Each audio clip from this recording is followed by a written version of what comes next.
Good morning. Dr. Jyothi Anup. Yeah.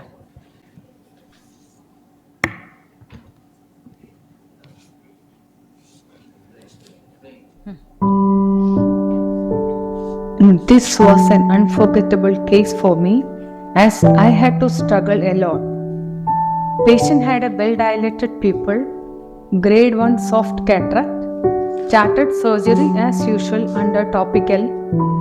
As soon as I started emulsification, pupil suddenly came down with all the classical signs of IFIS with the iris fluttering. As I took out the probe, iris prolapsed through the main wound. There was no documented history of treatment for BPH. When I had experienced all this, I asked the patient on table whether he had any prostatic complaint. He told me now he doesn't have any complaint since he had already undergone surgery for prostate 2 months back. I stopped the case, gave posterior subtenance on table since I expect some iris manipulations. So now the iris is being reposited. A dispersive viscoelastic is being used.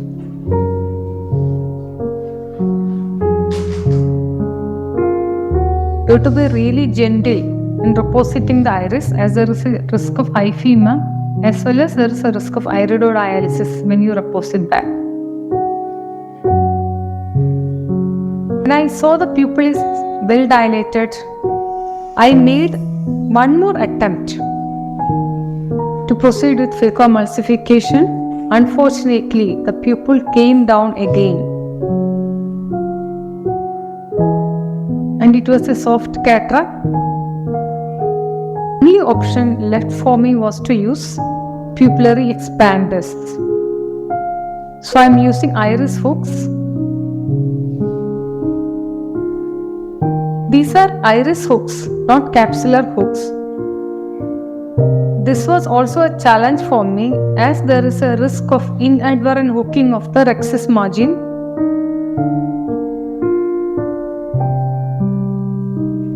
This I managed by injecting viscoelastic.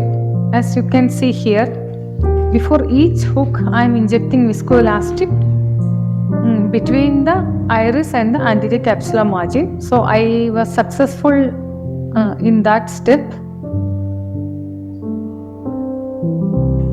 Another additional headache was this was a very soft cataract, so the proper chopping could not be done. And you can see the nucleus became a ball. And I had to really struggle to remove this soft nucleus.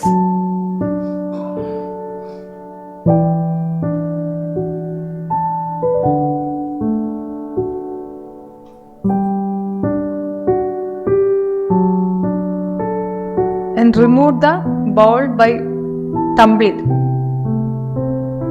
Another problem I faced was the position of hooks were not optimal. As you can see here, it had become a rectangle instead of a square. Actually, what happened was I had placed already I had done the side port and the iris hooks were inserted through though I had made separate ports here, these were intended for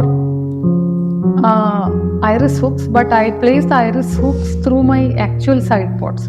So the manipulation of my second instrument also became very difficult, and there was a large band of iris tissue which I had to inject viscoelastic every time to push it down before inserting instruments.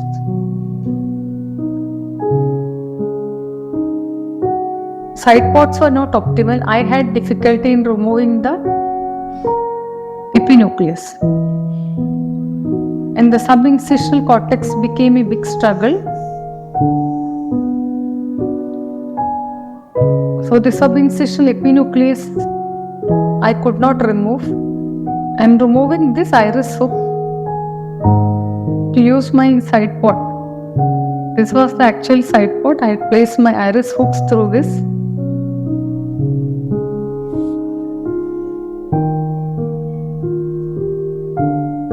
I could succeed in this step also.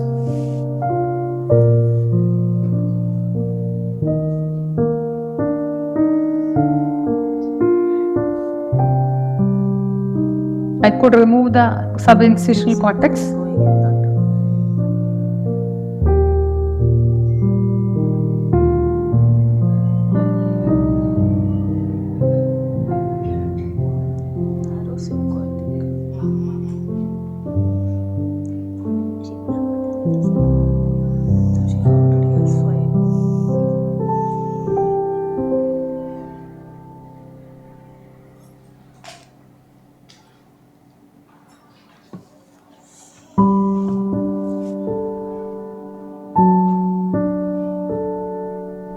IOL implantation was smooth. Finally, I could complete the case reasonably well.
In every case of IFIS, at the end of the surgery, you have to hydrate the wound very well.